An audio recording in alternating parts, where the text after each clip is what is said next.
On a commencé à expliquer hier, le lien de ce qu'on appelle Tfissat Chaim. Tfissat Chaim, d'ailleurs, c'est comme ça qu'Akadosh Baruch Hu, il a choisi Am Israël parmi les Goïm, parce qu'Akadosh Baruch Hu a montré effectivement que les Goïm n'avaient pas la Tfissat Chaim de la Torah. Et que dans la Torah, ce qui est plus important que tout, c'est justement cette Tfissat Chaim. Qu'est-ce qu'on appelle Tfissat Chaim? Ce qu'on appelle Tfissat Chaim, ce qu'on appelle, en traduisant en français, par mode de vie. C'est-à-dire que la Torah est avant tout un mode de vie. La Torah n'est pas comment dire, un livre de connaissances, c'est pas une encyclopédie, c'est pas, comment dire, une matière, comme un métier ou un truc comme ça. Non, ça doit être un mode de vie. C'est-à-dire, c'est une fissa kolélette. C'est pas il n'y a de dire je dois faire ces misotes, ou je dois faire ça, ou je dois faire ça, ou je dois faire ça. Mais moi, je suis pas comme ça. C'est-à-dire qu'il y a très souvent, malheureusement, et c'est là-bas qu'on se fait attraper. C'est qu'en fait, comme si que maintenant, en vérité, j'ai ma personnalité, et il y a ce que la Torah me demande. Et j'essaye constamment de m'identifier à la Torah. Ça, c'est pas bon. Il faut une fissat Chaim. C'est quoi une fissat Chaim? C'est-à-dire je dois trouver ma place de ma vie dans la Torah. Ce n'est pas simplement de ma pratique de la Torah, mais de ma vie. Ma vie doit être mamash, qui est chayenu. Ma Torah, c'est ma vie. Ma vie, c'est-à-dire que quand je vais étudier, à Mavdi, c'est comme je joue au tennis. Je joue au tennis. Quand tu vas jouer au tennis, tu dis, je vais à ma gviout, je vais à ma obligation, je vais à ma chova. Que tu vas dire? Non, je vais me taper un kiff, je joue au tennis. C'est-à-dire quoi? C'est ta vie. Tu n'es pas coincé quand tu fais ça. Je vais manger. Tu ne vas pas commencer à me dire, moi j'ai un travail, j'ai un rôle, kabbalat rôle, aniolech rôle. On va te prendre pour un fou si tu parles comme ça. Qu'est-ce qu'on va dire? Ben, tu vas manger, tu kiffes, non, d'aller manger. Pourquoi c'est une tâche pour toi? Si le bonhomme dit j'ai une tâche, il va te faire soigner, tu as un problème, va chez un psychiatre. Tu recommences d'aller dormir, aller manger, aller boire, tu prends tout ça comme des rôles. Il y a un problème ici. Il y a un problème dans ton fonctionnement. Ça ne va pas. Ce sont des choses naturelles, ça. Chez un homme normal, c'est des choses qu'on fait naturellement, qu'on est content de faire. Pareil dans la Torah. Si tu sens dans ta Torah, Kavechol, qu'il y a un koshi, pas un mal, je ne parle pas un effort, je parle d'une peine. Il faut entre effort et peine. Effort, c'est normal. Même un boulot qui joue au foot, il fait des efforts. Tu vas me dire qu'il est pas bien, tu vas me dire qu'il souffre. Non, il est content. Et l'effort, justement, l'effort le satisfait, parce qu'il est content de faire des efforts. L'effort fait partie du plaisir qu'il a à faire ce qu'il est en train de faire. Mais c'est simplement qu'il y a un effort à faire dans ces choses-là. Comme dans du sport, natation, foot, tennis, n'importe quoi. Tu fais des efforts. Par contre, si le bonhomme il dit je peine, là il y a un problème. Il y a un problème. Là tout de suite j'ai envie de lui dire va-t'en de là-bas. Change de métier. Arrête de faire ça. On n'est pas dans ce monde pour peiner. On est dans ce monde pour faire des efforts. D'ailleurs, même les Chachamim nous disent Adam la amal yulad. C'est pas marqué Adam le tsa'ar yulad. On n'est pas créé pour avoir du tsa'ar. On est créé pour avoir du amal. C'est quoi le amal? L'effort. C'est pas marqué de la peine. Tsa'ar, c'est la peine. Non, la Torah veut pas de la peine. La Torah veut de l'effort, mais pas de la peine. C'est-à-dire que quoi? C'est-à-dire que la Torah veut que tu sois sa mère. Et d'ailleurs, c'est une des klalotes de Parashat Kitavo. Tachat asher lo avata et Hashem elokecha besimcha ou betov levav mirov kol. Hashem, une des klalotes qu'il nous fait là-bas, c'est de dire, je suis pas content et je t'amène sur toi des klalotes parce que j'ai vu que tu me sers pas besimcha. Hashem veut qu'on le serve besimcha. Hashem veut sentir que quand tu t'assois étudier la Torah, tu es besimcha. Quand tu vas faire les mitzvot, je suis besimcha. Je veux prier, je suis besimcha. Je fais tel jour, je veux besimcha. Si je sens chez toi, kaviachol, de la peine, ça veut dire qu'il y a un problème dans ta tfissat Chaim. Il y a un truc qui ne marche pas avec toi. Il y a un truc qui ne marche pas dans ta tfissat Chaim. À ce moment-là, il ne faut pas faire l'erreur de dire non, c'est pas ça Kabbalat Torah. Bon, l'Olam n'aurait jamais donné la Torah à Israël si Israël avait fait la même chose que les Goïm ont fait, comme je vous ai raconté hier avec Esav, avec Ishmaël, que du moment où ils ont entendu l'Otignov, l'Otirsar, tout de suite ils sont révoltés. Ils ont dit, mais on ne peut pas faire ça, ça va être une peine pour nous. Ah, c'est une peine pour vous, je ne veux pas. Bon, alors là, il aurait pu dire, Asma, c'est bien, au contraire, ils vont être amel. Non, là, c'est pas du amal, là, c'est de la peine. Et bon, là, pour de la peine, ne donne pas la Torah. Ça fait peur, ça. Ça veut dire que si moi, maintenant, je me rends compte que dans ma Torah, dans ma pratique de la Torah, dans ma pratique de mes mitzvot, dans mon étude de la Torah, dans tout ce que je fais, dans mon Shabbat, dans mon Yom Kippour, dans mon Rosh Hashanah, dans tout ce que je traverse à travers ma vie dans la Torah, je remarque de la peine. Là, j'ai un problème, il faut absolument m'arrêter et faire une correction. Il faut corriger. Là, il y a un problème, il y a un truc qui ne va pas. Là, un truc qui ne va pas. Tu n'es pas en bon rapport avec Hachem. En lecha kabbalat Torah. C'est pas ça la Torah qu'Hachem t'a donné. D'ailleurs, il y a un beau machal du Maggid Miduvna pour comprendre ce que je suis en train de dire. Il donne un beau machal. Il dit machal et madavado. Mais vous avez dû l'entendre, Missama. Il dit ça ressemble à un bonhomme qu'à l'époque, il y avait les porteurs. Je ne sais pas si vous avez entendu ça. À l'époque, il y avait les porteurs. Je crois que même aujourd'hui, en Thaïlande, chez les Pygmées, là-bas, il y a les porteurs encore. Des bonhommes qui portent tes affaires. Ils portent tes valises, etc. Ils ont des charrettes comme ça. Il te met toutes tes valises dedans. Il te porte et il t'amène où tu veux. Il va avec toi comme ça, à pied, comme ça, comme un sous, comme un hamar, comme ça, en train de tirer le truc. Il va avec toi où tu veux. C'est les Pygmées, c'est les gens au Moyen-Âge. Il va encore là-bas. Et là, il raconte le Maggid Miduvna, une histoire comme ça d'un bonhomme qui est arrivé avec ses valises, ses bagages, etc. Et donc il arrive là-bas à l'endroit où il arrive et il y a pas un porteur qui va lui prendre ses affaires, qui va l'amener à l'endroit où il doit aller. Donc, comment ça se passait? Le bonhomme, comment dire, il y avait soit une gala ou qui le mettait dessus, et lui de l'autre côté, il portait le truc, il tirait comme ça. Maintenant, le bonhomme, il arrive à son adresse, il voit que l'autre, il n'est pas encore arrivé. Alors, il regarde, il dit où il est passé? Il ne m'a pas suivi ou quoi? Et puis, il voit de loin. Il voit de loin, mais il voit qu'il est en train de tirer. Hachem Elachem, on dirait qu'il est en train de déplacer un bâtiment. Il est en train de transpirer, il est rouge comme une tomate, les veines qui vont éclater, en train de tirer. Il a dit, halte, arrête-toi. Il est à 500 mètres, il a arrêté là-bas. Genre, fais pas plus d'efforts, arrête-toi. Alors l'autre il s'arrête, il dit, qu'est-ce qui se passe? C'est pas mes affaires. Il dit, vous êtes fous quoi? Comment c'est pas vos affaires? Mais c'est vos affaires, moi je les ai mis là-dedans, et voilà, je les amène. Et d'abord, comment vous savez que c'est pas vos affaires? Quoi, ça ressemble? Il dit, oui, maman, il ressemble, la même valise, le même truc, c'est incroyable, mais maman, on s'est vraiment trompé. Il dit, mais alors comment, si c'est la même valise, c'est le même truc, le même carton, comment vous savez que c'est pas vos affaires? Tout simple, c'est tout simple. Mes affaires, elles sont légères. Là, je vois que tu peines. C'est pas mes affaires, ça. Ça, c'est le machal. Le nimshal, il est comme ça. L'homme, il va venir après 120 ans. Hachem, il va le voir, il va lui dire, dis-moi, qu'est-ce que tu as fait dans ce monde? Il dit, j'ai peiné moi avec ta Torah. J'ai peiné avec ta Torah, attention, je me suis tapé, c'était dur. L'étude de la Torah, les misvot, les inyanim, les trucs, j'ai souffert. Bon, je suis désolé, mais c'est pas ma Torah, ça. Comment c'est pas ça? Alors c'est quoi alors? Je sais pas ce que c'est, je sais pas ce que tu as fait. Mais c'est pas ça ma Torah. Ma Torah, normalement, est censée te réjouir, te donner du plaisir. Tu dois kiffer ma Torah. Tu dois être bien dans ma Torah. Que tu fasses des efforts, c'est le but. Adam, l'Amal Yulad, ça on n'a pas de problème. Mais l'effort n'est pas une contradiction avec le kiff. Au contraire, plus j'ai du kiff et plus je fais des efforts. Un homme qui aime l'argent, il va faire des efforts pour gagner de l'argent, mais il kiffe. Il kiffe parce qu'il est en train de peiner, pas de peiner, de faire des efforts pour gagner de l'argent. Donc ça, c'est le point le plus important dans Kabbalat Torah. Donc quand on va arriver à Shavuot, Rabotai, et qu'on veut être Mekabel et Torah chez la Kosh Baruch Hu, il faut s'assurer, mamash, comment dire, qu'on n'est pas en train de traîner, Haz Shalom, Rabotai, un faux malheur dans notre vie. Un faux malheur dans notre vie. Où on se rend compte, pas shoot, qu'on n'est pas dans nos pompes. On n'est pas dans nos pompes. J'aime pas l'uniforme que je porte. J'aime pas la vie que j'ai. J'aime pas cette vie-là. Cette vie, je l'aime pas. Je la supporte. Je la supporte parce que j'ai pas le choix. C'est le système. Je suis conditionné. Je suis éduqué. Je suis fait comme ça. Je suis moulé comme ça. Et je peux pas changer, pitom. J'ai même pas le courage de le faire, de changer. Parce que j'ai trop peur, ça, etc. Mais en attendant, je vis une vie de terreur. Je vis une vie d'enfer. Je suis pas bien dans ma peau. Ça, c'est pas bon. Donc c'est pour ça qu'il faut faire très attention. Ce qu'on a commencé à expliquer hier, que pas stam kashavua au rabotai, il n'y a aucune anaga, si ce n'est de se taper un repas.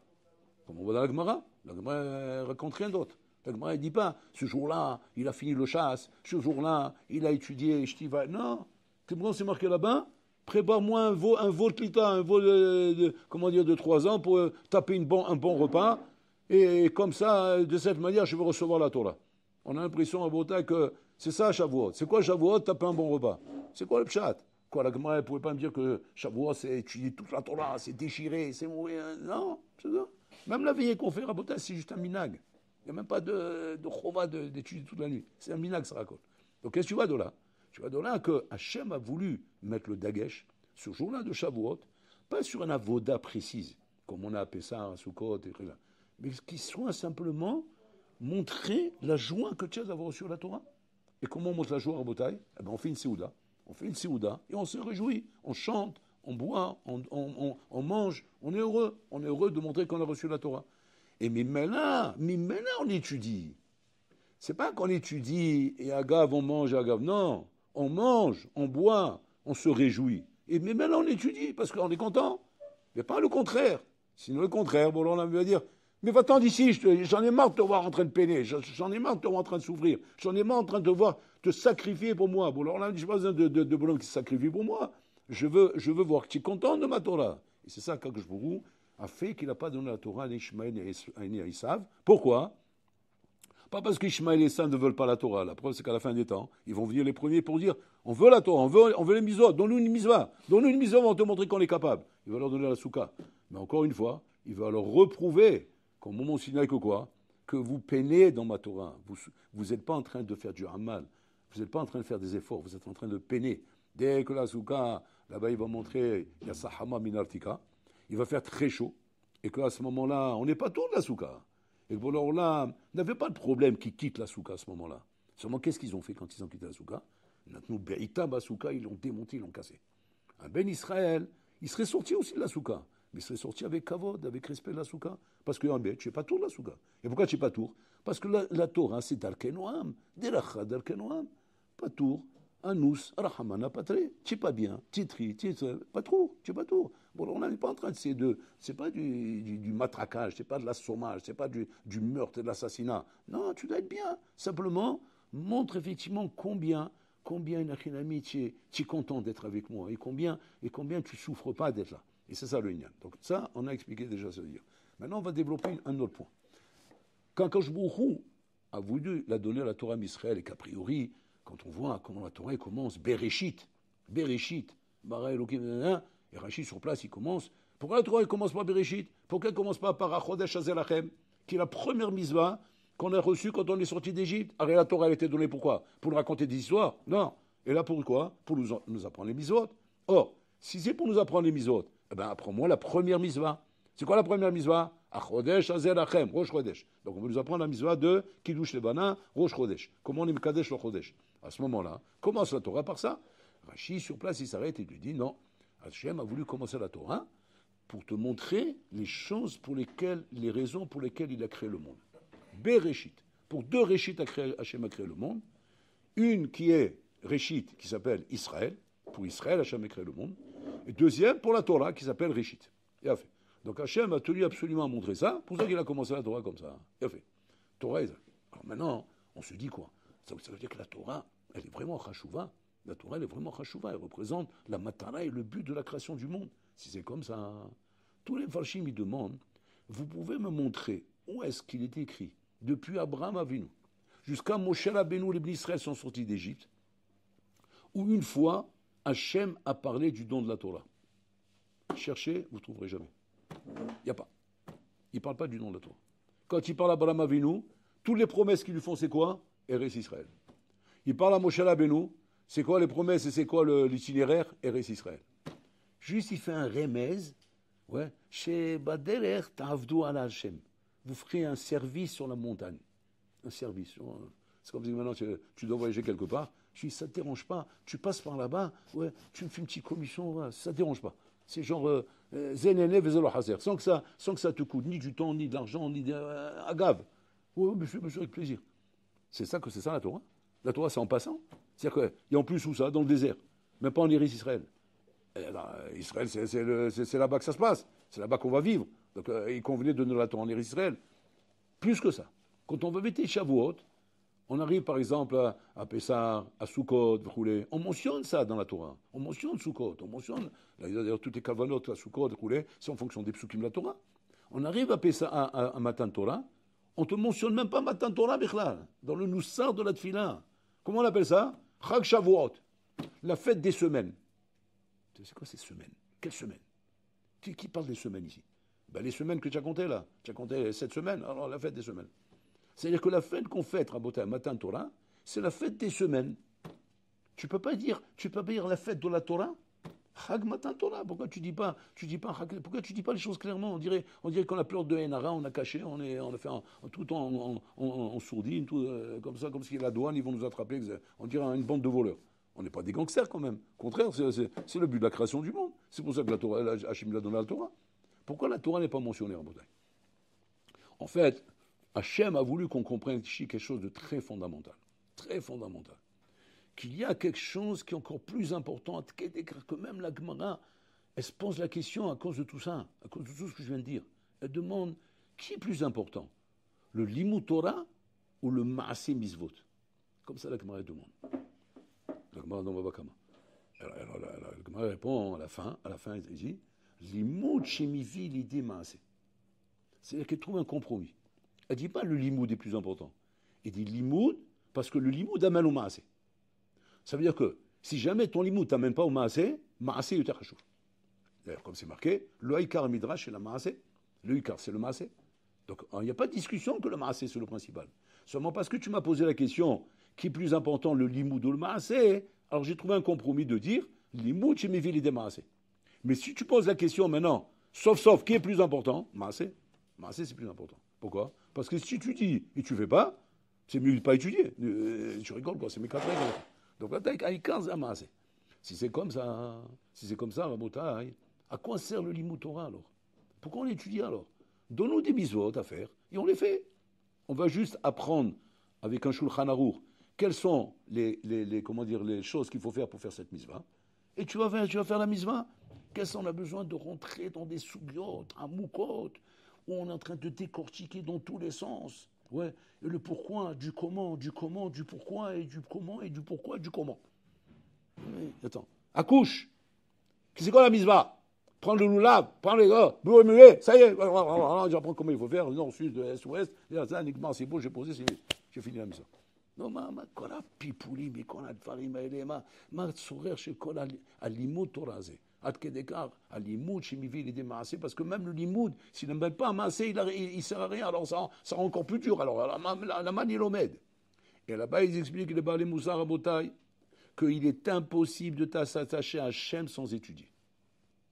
C'est-à-dire que le limoud représente la chokhma d'Hachem, et comme Hachem, Rabotai, n'a pas ni de corps, ni d'apparence physique, il n'a pas un logo velodmout agouf, la seule chose qui me permet de m'attacher à Hachem, c'est quoi? M'attacher à sa chokhma.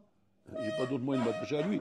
Si encore il avait un corps ou un corps physique, comme mon père ou ma mère, je n'ai pas besoin de lire des livres de mon père pour aimer mon père, ou je n'ai pas besoin de lire des livres de ma mère pour aimer ma mère. Ma mère va faire un livre, elle va faire 3 tomes là-bas, comment elle prépare la chouchouka. Et je vais étudier Masra pour aimer ma mère. On va dire, ya baraka, chouchouka. Tu aimes la chouchouka et tu aimes ta mère, ça va, tu n'as pas besoin de faire un pitbull pour aimer ta mère. Donc tu aimes ta mère parce que c'est ta mère, c'est tout. Donc voilà, donc, sans chouchouka, sans livre, sans ouais, tu aimes ta mère. Mais tu aimes la chouchouka aussi. Donc maintenant, pourquoi pour parler là, il faut un livre? Parce qu'il n'y a pas de groupe et l'autre moutagouf, c'est virtuel tout ça, c'est abstrait. Il n'y a pas, on ne sait même pas de quoi on parle, on ne sait même pas où on est. Ouais. Donc c'est dire que quoi? Il faut bien quelque chose auquel je m'attache, parce que l'homme a besoin d'attache. L'étude de la Torah te permet d'aimer Hachem à travers la Chokhmah. C'est-à-dire quoi? Tu vas trouver la Chokhmah de la Torah tellement belle, et tellement forte, et tellement puissante, et tellement impressionnante, que grâce à ça, tu vas être impressionné par Akadosh Baruch Hu et tu vas aimer Akadosh Baruch Hu. Tu vas aimer Akadosh Baruch Hu à travers une Chokhmah de la Torah. Donc c'est-à-dire que, si tu me demandes maintenant qui peut ajouter la Torah ou le limoud ou le maaseh, c'est le maaseh. On a besoin du limoud pour arriver au maaseh, ça c'est le côté pratique des choses. Mais la matara elle-même de l'étude de la Torah, et pourquoi on a reçu la Torah, hein, c'est pour arriver à s'attacher à Bola Olam. Il est impossible d'être d'avouk Bachem si tu ne dis pas la Torah. C'est pour ça que le Chachami nous dit bien, En boula amares chassid. Tu ne peux pas devenir chassid. Chassid dans le sens attaché à Hachem, si tu es boula amares. Pas parce que c'est une punition, pas en tant que punition. Ah, tu es puni. Tu ne dis pas la Torah, boula amares, tu ne seras pas un chassid. Non, ce n'est pas en tant que punition. C'est en tant que metsiout. La metsiout, elle est comme ça.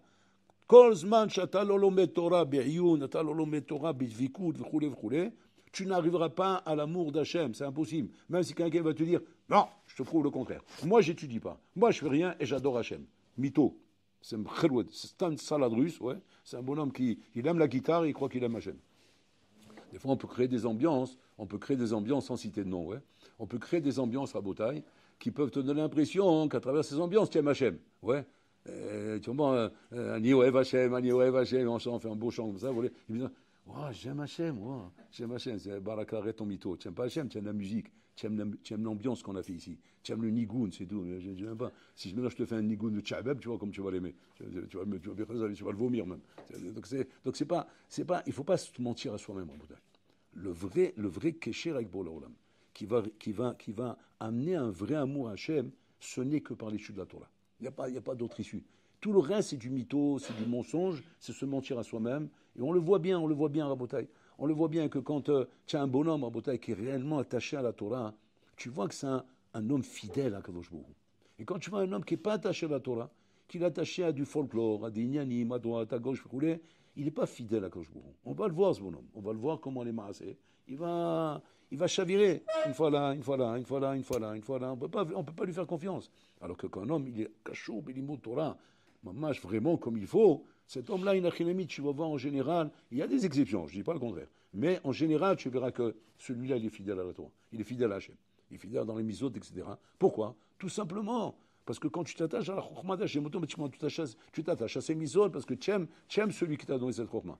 Donc, bon, là, qu'est-ce qu'il a voulu mettre en avant? Surtout, Rabotai, surtout, la Matara. C'est quoi la Matara? Eretz Israël. C'est ça la Matara. La Matara, c'est d'arriver en Eretz Israël, Rabotai. Mais attention, Eretz Israël ne sera jamais la chose qui va t'attacher à Hachem. Et c'est là l'erreur qu'ils ont fait les sionistes. Les sionistes, ils ont fait cette erreur, Rabotai. C'est quoi l'erreur? Puisqu'on parle que d'Israël dans la Torah, ça veut dire que la Matara, c'est Israël, et pas la Torah. La Torah, c'est secondaire. C'est juste pour te donner de quoi bouquiner, parce que tu vas t'ennuyer dans l'avion. Ouais, alors je te dis des bouquins, pour que tu puisses bouquiner un petit peu.